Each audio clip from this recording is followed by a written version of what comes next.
Hi hi നമ്മൾ ബിസിനസ്സിലേക്ക് focus ചെയ്യുമ്പോൾ ഏറ്റവും ഇമ്പോർട്ടൻ്റ് ആയിട്ട് വസ്തു എന്താണ്? ഡിജിറ്റലൈസേഷൻ എന്നുള്ളതാണ്. യെസ്, നമ്മൾ എത്ര പേര് ശരിക്കും പറഞ്ഞാൽ ആ ഒരു ഓപ്പർച്യൂണിറ്റി യൂസ് ചെയ്യുന്നുണ്ട്? അതെ, നമ്മളുടെ ലൊക്കാലിറ്റി ഇരുന്നുകൊണ്ട് നമ്മുടെ പ്രൊഡക്റ്റിനെ വേൾഡിലേക്ക് സെല് ചെയ്യാൻ പറ്റുന്ന ആ ഒരു ഓപ്പർച്യൂണിറ്റി വളരെ കുറച്ച് പേര് മാത്രമേ ആ ഒരു ഓപ്പർച്യൂണിറ്റി യൂസ് ചെയ്യുന്നുള്ളൂ. I am Rakesh Mankada.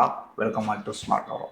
നമ്മളൊരു പ്രൊഡക്റ്റ് ഡെവലപ്പ് ചെയ്യുന്ന സമയത്ത് അല്ലെങ്കിൽ നമ്മുടെ എക്സിസ്റ്റിംഗ് ബിസിനസ്സിനെ ഡൈവേഴ്സിഫിക്കേഷൻ ചെയ്യുന്ന സമയത്ത് ഏറ്റവും ഇമ്പോർട്ടൻ്റ് ആയിട്ടുള്ള വസ്തു എന്താണ്? അതിനെ നമ്മുടെ ലൊക്കാലിറ്റിയിൽ ഇരുന്നുകൊണ്ട് എങ്ങനെ വേൾഡിലേക്ക് ഫോക്കസ് ചെയ്യാം, അതുമല്ലെങ്കിൽ നമ്മുടെ രാജ്യത്തിലേക്ക് എങ്ങനെ ഫോക്കസ് ചെയ്യാം, അതുമല്ലെങ്കിൽ നമ്മുടെ സ്റ്റേറ്റിലേക്ക് എങ്ങനെ ഫോക്കസ് ചെയ്യാം എന്നുള്ളതാണ്. യെസ്, അതാണ് നമുക്ക് വേണ്ടത്. നമ്മൾ വളരെ ഡീറ്റെയിൽ ആയിട്ട് ഈ ഒരു കോഴ്സിൽ ഡിസ്കസ് ചെയ്യുന്നത് ഇതാണ്.